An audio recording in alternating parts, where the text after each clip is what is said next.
오늘 우리가 2월 두 번째 주일을 맞습니다. 지난 주간에는 비교적 포근한 날씨가 이어졌던 것 같습니다. 또 겨울인데 또 비도 내리기도 했어요. 오늘도 복된 자리 잘 오셨습니다. 하나님께서 여러분들에게 은혜와 평강으로 함께 하시기를 축원합니다. 에베소 말씀을 함께 읽으면서 2월을 시작하고 이제 지금은 전도서 말씀을 우리가 함께 새벽마다 한 장씩 읽고 말씀을 나누고 있습니다. 전도서는 성령의 영감으로 우리가 잘 아는 솔로몬이 기록한 성경입니다. 전도자라고 말하는 이 의미는 지혜의 교사를 뜻하는 말입니다. 복음을 전하는 사람이란 그런 말보다는 참 지혜가 무엇인가를 가르치는 사람, 교사를 뜻하는 말이죠. 당대의 지혜와 지식에 있어서 최고봉이라 말할 수 있겠고, 부와 재물과 권력과 종기에 있어서도 최고봉이었던 이 솔로몬이야말로 지혜 교사가 되기에 충분할 것입니다. 여러분들 철학을 좀 좋아하실런지 모르겠어요. 그런데 오늘은 이 말씀을 통해서 저와 여러분이 철학자가 한번 되어보면 좋겠어요. 이 전도서 말씀은 한마디로 하나님과 세상을 사는 사람들 이야기를 다루고 있습니다. 오늘 설교 제목은 신라권의 세상에 들어온 천국이란 그런 제목을 붙여봅니다. 사실 이 제목은 전도서 전체에 대한 해석이라고 말을 해도 이 말이 지나친 말이 아닐 것입니다. 오늘도 이 말씀 속에서 성령께서 저와 여러분을 감화하시고 깨닫게 하시고 결단하게 하시고 새롭게 해주시기를 바랍니다. 먼저 오늘 말씀을 살펴나가기 전에 먼저 나누고 싶은 전제가 하나 있습니다. 하나님과 우리가 사는 이 세상을 보는 방식에 대한 것인데요. 여기에는 두 가지가 있습니다. 하나는 위로부터 아래를 보는 방식이 하나가 있고, 또 하나는 아래로부터 위를 보는 방식이 있습니다. 위로부터 아래를 보는 방식이라는 것은 하나님으로부터 시작해서 이 세상이 어떠한가를 보는 방식이다, 이렇게 정리할 수 있겠고, 아래로부터 위를 보는 방식은 이 세상의 다양한 일과 사건들, 이 세상을 살아가는 사람들의 이야기로부터 시작을 해서 하나님을 보는 방식일 것입니다. 전도서 이 두 가지 방법 중에 어떤 방법을 취하고 있을까요? 아래로부터 위를 찾아가는 방법을 사용하면서 이 세상에 사는 이야기를 먼저 하나하나 조목조목 찾아가고 있음을 보여줍니다. 이 전도서 말씀은 12장으로 구성이 되어 있는데 1장부터 6장까지 이 전반부 내용은 이 세상에 있는 모든 것들이 다 헛되다라는 사실을 말해줍니다. 이제 그 내용으로 한번 들어가 보시죠. 전도자는 세상을 찬찬히 들여다봅니다.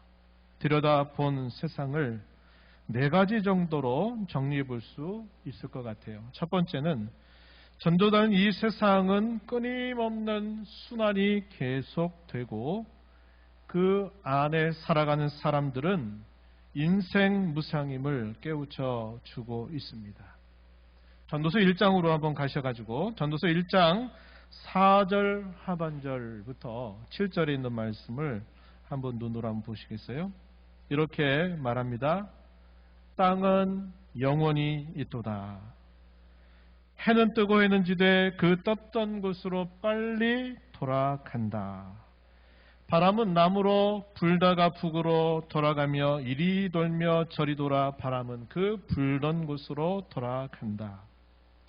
모든 강물은 다 바다로 흐르되 바다를 채우지 못하며 강물은 어느 곳으로 흐르든지 그리로 연하여 흐른다. 우리가 잘 볼 수 있는 자연의 현상들을 먼저 묘사를 하고 있습니다. 영원히 그대로 있다고 말합니다. 그리고 그것이 끊임없는 순환을 반복하고 있다는 사실을 우리에게 말해주고 있어요.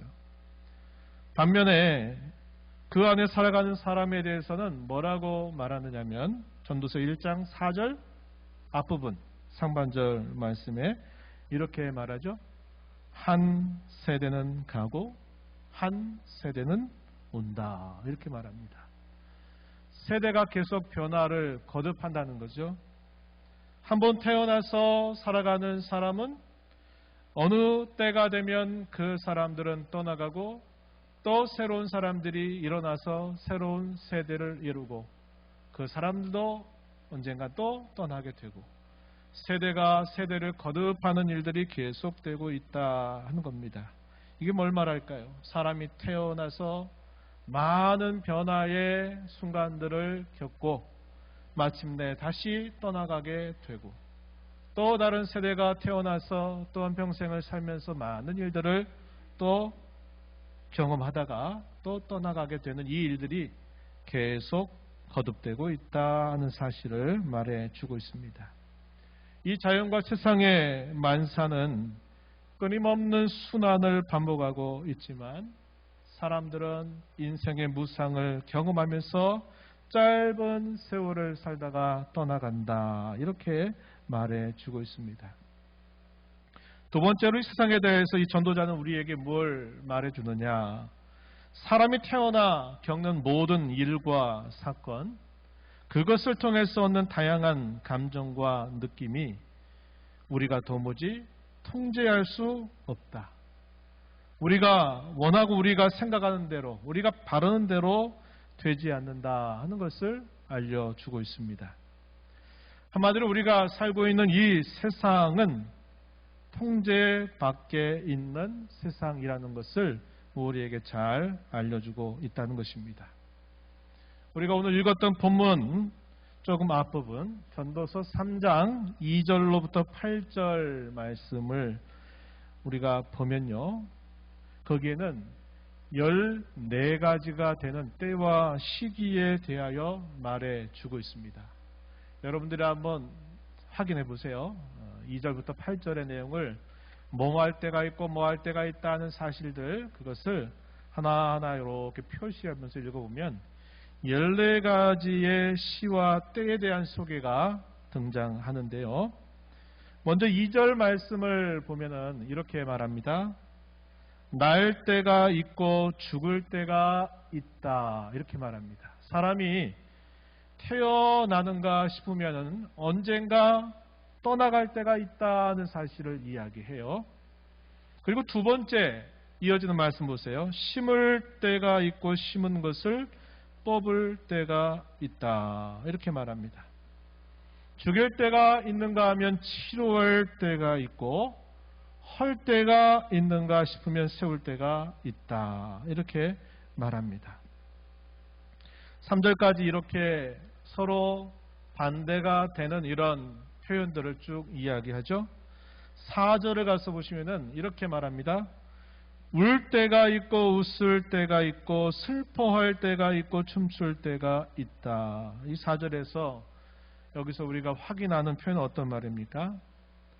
사람이 태어나가지고 죽을 때까지 많은 일과 사건들을 경험을 하게 되는데 그 경험 속에서 사람들이 느끼는 주관적인 여러 느낌이나 감정들, 어떤 일을 만났을 때 참 기쁘고 즐겁고 행복했는가 싶은데 또 어떤 일을 만났을 때는 괴롭고 슬프고 고통스러움을 느끼게 되는 때도 있다는 겁니다. 그래서 여기 쭉 이 말씀들을 쭉 생각해 보면요. 14가지의 때와 시기에 대한 소개를 해요. 전도자가 이것을 소개하는 그 의도가 뭘까요? 우리가 태어나서 죽는 순간까지 이런 모든 일들을 내가 자유롭게 원하고 바라는 대로 이런 일들을 내가 만들어갈 수 있다라기보다는 이것은 우리의 바람과 뜻대로 되는 일이 아니라 우리의 인생 속에 갑자기 때로는 우연찮게 찾아오는 여러 일과 사건들이다. 그러한 일들을 경험하면서 우리가 느끼는 여러 다양한 감정들, 그건 역시 우리의 마음대로 생각대로 되는 것이 아님을 우리에게 가르쳐 주고 있는 것입니다. 그 다음 세 번째, 이 전도자가 이 세상에 대해서 말해주는 세 번째 이야기는 세상 사는 사람들은 태어나서 죽게 될 때까지 끊임없이 수고하고 살아가지만 그 수고의 결과가 참 허망하다라는 사실을 우리에게 알려줍니다. 이 전도서 말씀을 펴서 읽기 시작하면 헛되다라고 하는 이 말이 무려 37번씩이나 반복이 됩니다. 헤벨이라고 하는 말을 사용하는데요. 그것은 연기 혹은 증기를 뜻하는 말이에요. 이렇게 연기가 살짝 눈에 보이다가도 금방 그 연기는 사라져버리게 되죠. 순간적으로 사라져버리게 되는 겁니다.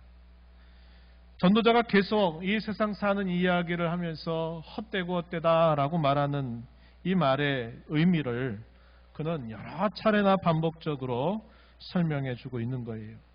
이 전도서에서 이 헛되다라고 하는 이 표현은 문자 그대로 아무 쓸모가 없다, 아무 소용이 없다라는 말이 아닙니다. 하지만 진정한 의미, 진정한 인생의 가치와 보람, 진정한 기쁨과 행복이 되지는 못한다 하는 사실을 여기 헛되다라는 말을 통해서 소개하고 있는 것입니다. 아래 몇 구절을 한번 살펴볼까요? 전도서 3장 10절, 오늘 본문 10절 말씀을 보시면 이렇게 말합니다. 하나님이 인생들에게 노고를 주사 애쓰게 하신 것을 내가 보았노라.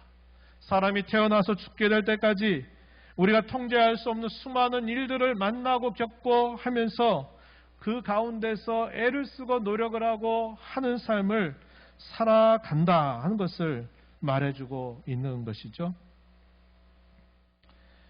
또 9절 말씀, 3장 9절 말씀에 보면은 이렇게 말합니다. 애를 쓰고 수고하면 평생을 살아가는데 일하는 자가 그의 수고로 말미암아 무슨 이익이 있으랴 반문하고 있습니다. 여기서 말하는 이익의 의미도 진정한 가치, 진정한 보람, 진정한 행복 이런 것들을 뜻하는 말이에요. 일시적으로는 그것이 어떠한 유익을 주는 것이 분명하지만 그것이 계속되지 못한다 하는 것을 우리에게 깨우쳐주는 질문이죠. 전도서 1장 3절 말씀으로 앞에 가서 보시면 또 이렇게 말합니다. 해 아래에서 수고하는 모든 수고가 사람에게 무엇이 유익한가? 이 말은 무슨 말입니까? 해 아래 살면서 수고하는 수고가 사람에게 진정한 유익이 되지 못한다는 것을 우리에게 깨우쳐 주는 말이죠. 전도서 1장 2절, 제가 아까 말씀드렸듯이 헛되고 헛되미 헛되고 헛되니 모든 것이 헛되다라는 말을 강조하면서 끊임없는 수고를 하고 애를 쓰지만 그 결론은 헛되다라는 사실을 가르쳐주고 있는 것입니다. 마지막 네 번째로 수고의 결과로 무엇인가를 얻는다 할지라도 그것이 진정한 만족이 되지 못한다 하는 것입니다. 이 세 번째와 연결되는 말씀인데요. 사람이 수고로 얻을 수 있는 것은 많을 것입니다. 예를 들어서 지혜와 지식을 얻을 수가 있을 것이죠. 또 열심히 수고해서 부와 재물을 얻을 수 있을 것입니다. 또한 명예와 권력을 얻을 수도 있을 것이에요. 또 재미와 쾌락을 얻을 수도 있을 것입니다. 하지만 그것도 만족이 되지 못한다는 것이 비극적인 사실입니다. 사실 수고로 얻을 수 있는 이 모든 것들은 그 자체가 목적이 아니라 그것은 수단입니다. 어떤 사람들은 그것을 알기도 하죠. 그게 진정한 목적은 아니다라고 사람들은 말들을 하곤 합니다. 그러나 대다수의 사람들은 그것을 얻으면 내 모든 인생의 문제들이 다 해결되고 만족될 것처럼 여기면서 계속 그렇게 살아가고 있는 것입니다. 저는 이것을 이렇게 한번 비유해봐요. 마치 끊어진 다리 앞에서 멈출 수 없는 폭주 기관차라는 그런 비유를 생각해보게 됩니다. 다리에 있는 철로가 끊어져 있어요. 그런데 지금 최고의 속도를 향해서 달려가고 있는 이 기관차가 바로 잠시 앞에 그 다리에 철로가 끊어져 있다는 것을 모르는 겁니다. 그래서 계속 달려가고 있는 거예요. 어느 순간 그 다리가 끊어졌다고 하는 것이 눈에 보일 겁니다. 그러나 그 달려온 속도로 더 이상 제동장치를 가동할 수 없는, 이제 조만간 그 다리 아래로 떨어지게 될 것을 어쩔 수 없는 현실로 받아들여야만 되는 상황. 마치 우리가 이 땅을 살아가는 사람의 모습이 그와 같지 않겠는가 하는 이런 생각을 해보게 되는 겁니다. 잘못됐고 이거 문제가 있다는 것을 알지만 내가 이제까지 살아왔고 이제까지 달려왔던 그것을 더 이상 멈출 수 없다. 어쩔 수 없다. 이것은 내가 아무리 해도 안 되는 일이니 어쩔 수 없이 그렇게 계속 가야 될 수밖에 없다. 이런 생각을 가지고 지금도 수많은 대다수의 사람들이 그렇게 살아가고 있는 것처럼 보인다 하는 것입니다. 전도서 1장 8절로부터 10절 말씀을 보시면은 이렇게 말해줍니다. 모든 만물이 피곤하다는 것을 사람이 말로 다 말할 수는 없나니 눈은 보아도 족함이 없고 귀는 들어도 가득 차지 아니하도다. 이미 있던 것이 후에 다시 있겠고 이미 한 일을 후에 다시 할지라. 해 아래에는 새 것이 없나니 무엇을 가리켜 이르기를 보라 이것이 새 것이라 할 것이 있으랴. 이렇게 말합니다. 해 아래에 새 것이 없다. 사람의 눈은 봐도 족함이 없고 귀는 들어도 가득 차지 않는다. 이렇게 표현을 했습니다. 말씀을 묵상하면서 이런 생각이 들었습니다. 사람들이 왜 만족하지 못할까? 눈도 귀도 마음도 생각도 왜 만족하지 못하게 될까? 그 이유는 아직 진정한 만족을 찾지 못했기 때문이다. 이런 생각을 하게 됩니다. 이게 진짜다. 이게 정말이다라는 것을 만났다면 더 이상 목말라 하거나 더 이상 만족하지 못할 것이 아닌데 그걸 못 만나고 하다 보니까 그 만족이 끝이 없고 만족이 채워지지 않는 일을 계속 반복하고 있다 하는 것입니다. 전도서 3장 11절 말씀은 바로 이런 생각을 잘 뒷받침해 주는 것으로 보입니다. 오늘 우리가 읽은 본문 11절 중간 부분에 보시면은 이런 말씀이 주어져요. 사람에게는 영원을 사모하는 마음을 주셨다. 이렇게 말합니다. 즉 하나님이 우리 사람을 지으실 때 우리에게는 영원을 사모하는 마음을 주셨기 때문이라고 하는 것입니다. 그래서 일시적인 것, 변화무쌍한 것, 그런 것들을 우리가 경험하는 것으로는 이 영원한 것을 채울 수 없고 대신할 수 없고 만족할 수 없다는 것이죠. 그러면 왜 이런 세상이 되었을지 궁금해집니다. 그 뿌리를 한번 찾아보죠. 성경은 이에 대하여 매우 분명한 답을 우리에게 알려주고 있습니다. 가장 먼저 주목하게 되는 내용은 우리 인류의 첫 조상들의 범죄와 타락이라는 사실입니다. 창세기 3장 6절 말씀을 보시면은 이렇게 말합니다. 여자가 그 나무를 본즉 먹음직도 하고 보암직도 하고 지혜롭게 할 만큼 탐스럽기도 한 나무인지라. 여자가 그 열매를 따먹고 자기와 함께 있는 남편에게도 주매 그도 먹은지라.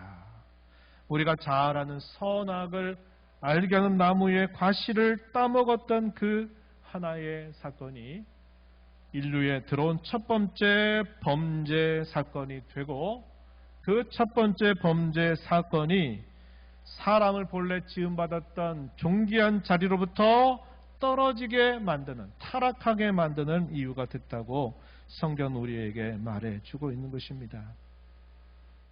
사람이 범죄하고 타락하게 된 그것이 이 세상을 살아가게 만드는 여러 가지 많은 문제점들, 피해를 우리에게 겪게 한다고 하는 것이죠. 그 결과 어떻게 되었을까요? 처음에 살았던 낙원이었던 이 에덴 동산에서 그들은 다 쫓겨나게 되었어요. 창세기 3장 23절과 24절은 이렇게 우리에게 말해줍니다. 여호와 하나님 에덴 동산에서 그를 내보내어 그의 근원이 된 땅을 갈게 하시니라. 이같이 하나님이 그 사람을 쫓아내시고 에덴 동산 동쪽에 그룹들과 두루 도는 불 칼을 두어 생명나무의 길을 지키게 하시니라. 이렇게 말해줍니다. 사람이 낙원에서 쫓겨난 다음부터 이제 출생하면서 자식이 태어나고 자식이 자식을 낳으면서 인류가 뻗어나가게 됩니다. 어디서부터 시작된 일입니까? 낙원에서 쫓겨난 이후로부터 그런 모든 일들이 시작이 되었다고 하는 것입니다.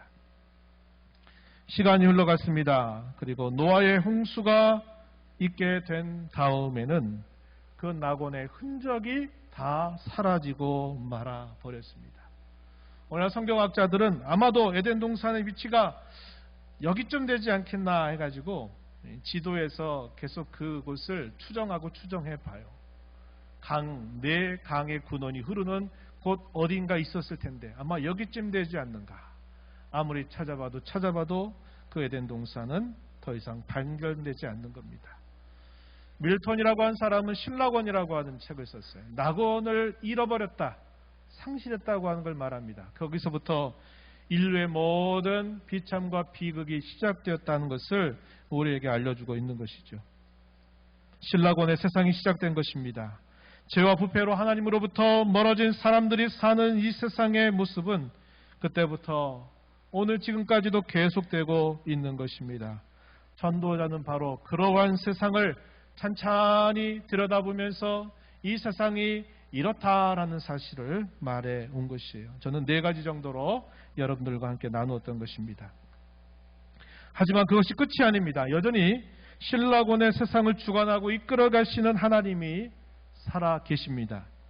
솔로몬은 그 하나님이 누구이시며 그 하나님이 무엇을 행하시는 분인가를 주목할 것을 가르쳐 주고 있어요. 오늘 말씀을 통해서 이것을 몇 가지로 정리해 봅니다. 먼저 하나님은 이 모든 세상을 주장하시고 그분의 뜻을 이루시는 분이시라는 것입니다. 그 내용을 다음에 몇 구절을 통해서 확인해 볼 수 있을 것 같습니다. 우리가 읽은 본문 14절 앞부분 말씀을 한번 보시면 이렇게 말합니다. 하나님께서 행하시는 모든 것은 영원히 있을 것이라. 그 위에 더 할 수도 그것에서 덜 할 수도 없다. 하나님이 행하신 이 모든 일들은 거기에 사람이 무엇인가를 더 해줄 수도 거기에서 무엇인가를 뺄 수도 없이 영원히 그대로 있게 될 것이다. 이렇게 표현한 겁니다. 하나님께서는 그분이 원하고자 하시는 그분의 뜻을 반드시 이루신다라는 사실을 이 구절을 통해서 우리가 생각하게 됩니다. 또한 본문 11절 앞부분의 말씀을 한번 보시면 이렇게 말합니다. 하나님이 모든 것을 지으시되 때를 따라 아름답게 하셨다. 이렇게 말합니다. 하나님께서 모든 것을 그분의 때에 가장 아름답도록 이끌어 가신다. 이렇게 표현하는 말이죠. 하나님이 모든 것을 그분의 때 아름답게 만들어 가시는 분이시라고 솔로몬은 그 하나님을 소개해주고 있어요. 전도서 3장 1절 말씀을 또 보시면 이런 말씀이 주어집니다. 범사의 기한이 있고 천하만사가 다 때가 있다. 이렇게 말합니다. 우리 사람은 아까도 살폈던 것처럼 태어나서 죽을 때까지 일어나는 이 다양한 일과 사건들, 그 안에서 경험하는 수많은 경험들을 내가 원하는 대로 내가 하고 싶은 대로 되는 것이 아니라 우리의 통제 바깥에서 일어나는 그런 일이다 하는 것을 살펴보았는데, 우리에게는 그것이 우연처럼 보이고 뜻밖의 일어난 일처럼 보이지만은 하나님은 그 모든 일들을 주관하시는 분이다. 그 시기와 때를 하나님께서 주관하고 계시다 하는 사실들을 우리에게 보여주고 있는 것입니다. 이제 다음으로 솔로몬은 하나님은 그분의 하시는 일의 시작과 끝을 사람이 다 헤아릴 수 없게 하신다고 소개를 해주고 있습니다. 11절 하반절 말씀을 좀 다시 한번 보시면 이렇게 말합니다. 그러나 하나님이 하시는 일의 시종, 처음과 끝을 사람으로 측량할 수 없게 하셨다. 이렇게 가르쳐 줍니다. 그 내용을 크게 두 가지로 나눠볼 수 있을 것 같아요. 하나는 우리가 알 수 있는 것이 있어요. 그리고 또 하나는 우리가 알 수 없는 것이 있는 것입니다. 우리가 알 수 있는 것들, 그게 뭘까요? 하나님께서 이 세상을 이끌어 가셔서 마침내 구원의 역사를 이루시고 그분의 나라를 이루어 가신다 하는 것을 우리는 성경을 통해서 우리는 알 수 있어요. 마태복음 6장 10절 말씀에 주께서 우리에게 이렇게 기도하라 가르쳐 주시는 주의 기도 가운데 이런 말씀이 등장합니다. 나라가 임하시오며 뜻이 하늘에서 이루어진 것 같이 땅에서도 이루어지이다. 하나님의 나라가 우리가 살고 있는 이곳에 임하게 해달라고 기도하면서 아버지의 뜻이 하늘에서 이루어진 것처럼 우리가 살고 있는 이 땅에서 이루어지게 해달라고 기도해라. 예수님이 우리에게 기도의 제목을 가르쳐 주셨죠. 또한 그 모든 일들은 하나님의 뜻과 계획에 따라서 이루어지는 일임을 성경은 우리에게 말해주고 있습니다. 에베소서 1장 11절 말씀에 모든 일을 그의 뜻의 결정대로 일하시는 이의 계획을 따라 우리가 예정을 입어 그 안에서 기업이 되었다. 모든 일, 세상 만사에 해당되는 모든 일들을 그분의 뜻의 결정대로 하나님께서 이끌어 가신다. 이렇게 성경 우리에게 말해주고 있습니다. 성경이 가르쳐주는 이 세상의 역사는 어떤 역사입니까? 똑같은 일이 계속 반복되는 이 순환적인 역사, 혹시 말하는 윤회, 그런 사관이 아니라 성경이 우리에게 가르쳐주는 역사관은 하나님이 이 세상을 지으셨고 또 이 창조하신 세계 안에서 범죄와 타락 사건이 발생했고 하나님은 구원의 역사를 약속하시고 펼쳐가시고 마침내 하나님은 그 모든 일들을 완성하신다라고 말하는 것이 성경이 우리에게 보여주는 역사관입니다. 그 완성이 곧 하나님의 나라가 완전히 이루어지게 되는 것으로 끝나게 될 것을 성경이 우리에게 말해주고 있는 것입니다. 하지만 그와 반대로 우리가 도무지 알 수 없는 것은 너무나 많죠. 그래서 우리가 앞에서 살펴본 것과 같습니다. 어떤 일과 사건이 일어나게 될는지 우리는 알지 못해요. 또 그 일이 일어나게 될 때 그것이 과연 언제 일어날지도 역시 우리는 알지 못합니다. 그때와 시기를 알지 못해요. 우리 장로님도 기도하셨지만은 이 튀르키예와 이 시리아 지역에 일어난 이 강진, 물론 지질학자라든지 예측은 할 수 있겠지만 그게 어느 순간 언제 일어나게 될는지는 알지 못한다 이 말이에요. 만약에 그것을 충분하게 그리고 확실하게 알았더라면 많은 피해를 줄일 수 있기도 했을 것입니다. 이런 일들이 우리가 도무지 알 수 없는 일들이다 하는 것이에요. 또 그것이 어떠한 과정으로 진행이 됐는지도 역시 우리는 알 수 없어요. 어떤 일이 시작이 됐어요. 어떤 사건이 벌어졌습니다. 그것이 어떤 과정으로 어떻게 됐는지는 몰라요. 알지 못해요. 이와 같이 우리가 알 수 있는 것보다 알 수 없는 것들이 너무나 많다고 하는 것을 우리는 경험하게 돼요. 그럼 왜 우리 이런 걸 알 수 없는가? 성경은 하나님께서 그것을 감추어 두셨기 때문이라고 가르쳐 줍니다. 이것은 너희가 알 바가 아니다. 이렇게 하나님이 우리에게 말씀하시기 때문에 그런 것입니다. 만약에 우리가 이러한 일들을 알게 된다면 이 세상은 더 좋아질 것처럼 보일지 모르지만 아마 혼돈에 혼돈을 거듭하게 될 겁니다. 사람들은 수고하고 애를 쓰고 노력하는 것보다 내가 뭔가 베팅하고 내가 뭔가 투자하고 내가 뭔가 해가지고 그 결과물을 얻으려고 할지 몰라요. 그럼 이 세상은 난장판이 되고 말 것입니다. 하나님은 우리에게 그런 일들을 감추어 두셨어요. 알려두지 않습니다. 기도 많이 한다 그래서 하나님이 기도 많이 하니까 내가 너 그거 알려줄게. 그렇게 하시는 분이 아닌 거예요. 하나님이 감추어 두셨다는 것입니다. 그럼 하나님께서 왜 그렇게 행하시는가? 그 목적이 과연 무엇인가? 성경은 한마디로 이렇게 말해줍니다. 우리가 읽은 본문 14절 마지막 부분에 이렇게 말해요. 하나님이 이같이 행하심은 사람들이 그의 앞에서 경외하게 하려 하심인 줄을 내가 알았다. 이렇게 말합니다.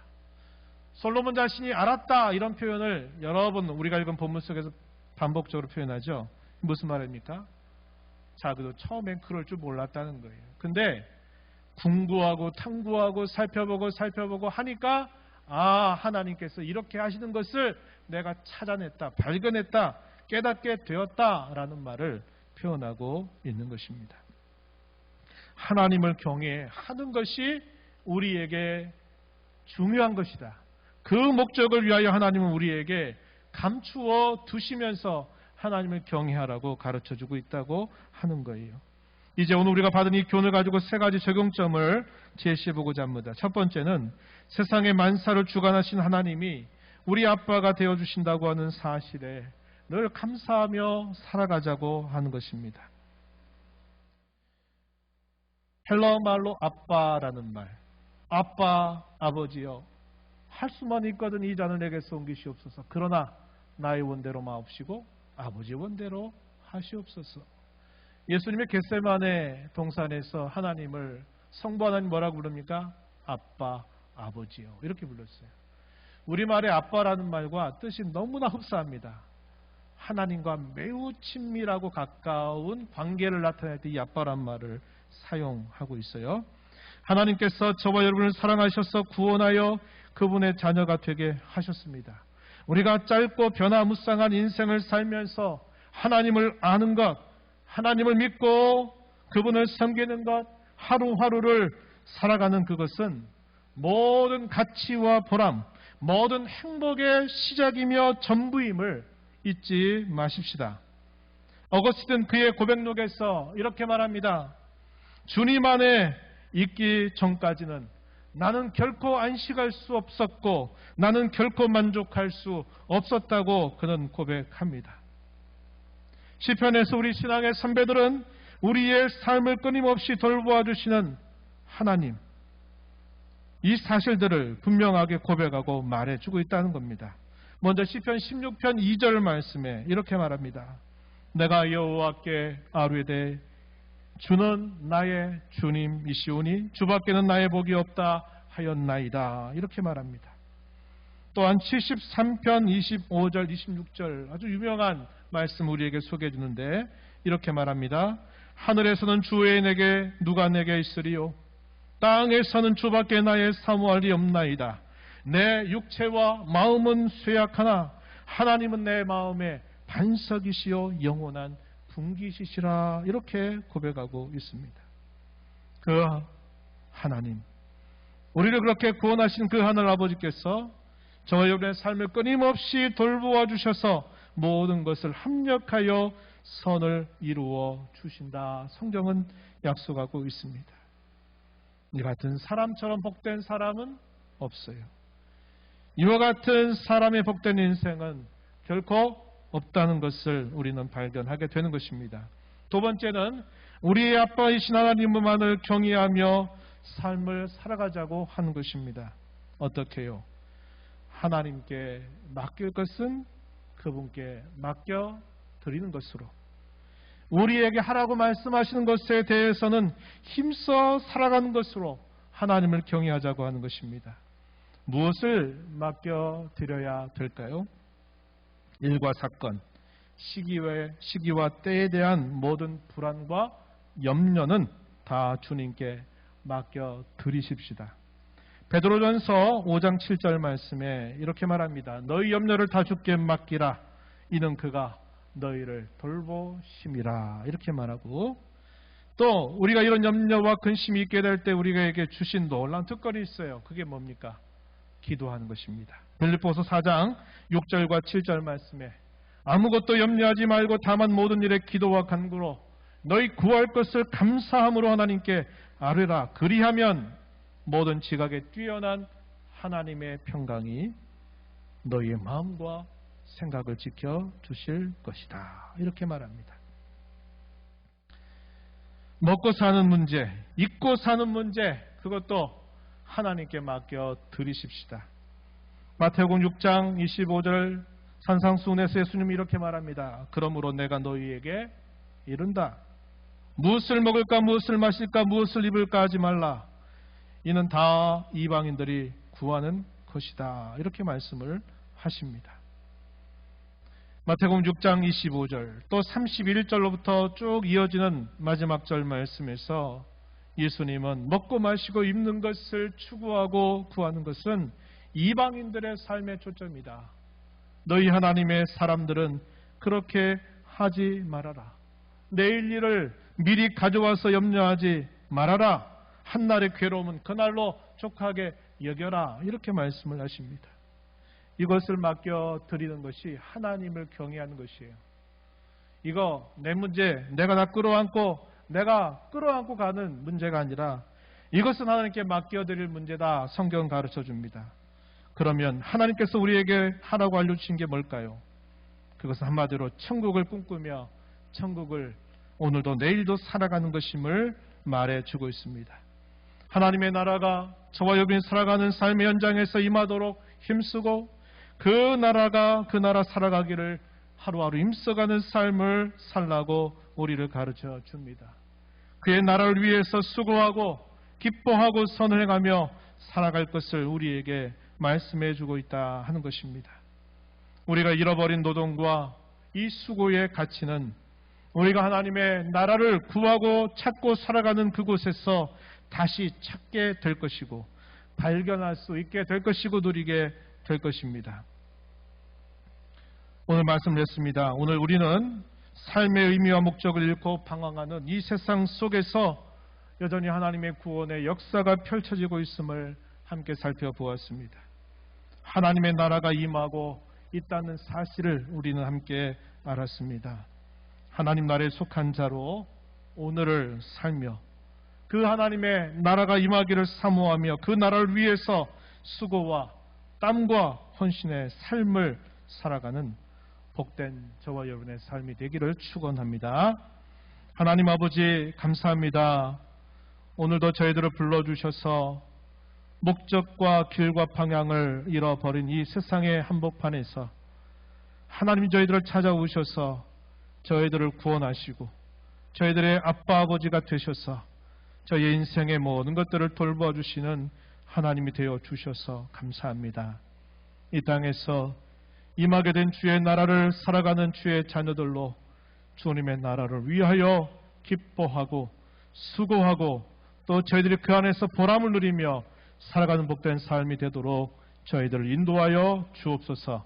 예수님 이름으로 기도하옵나이다. 아멘.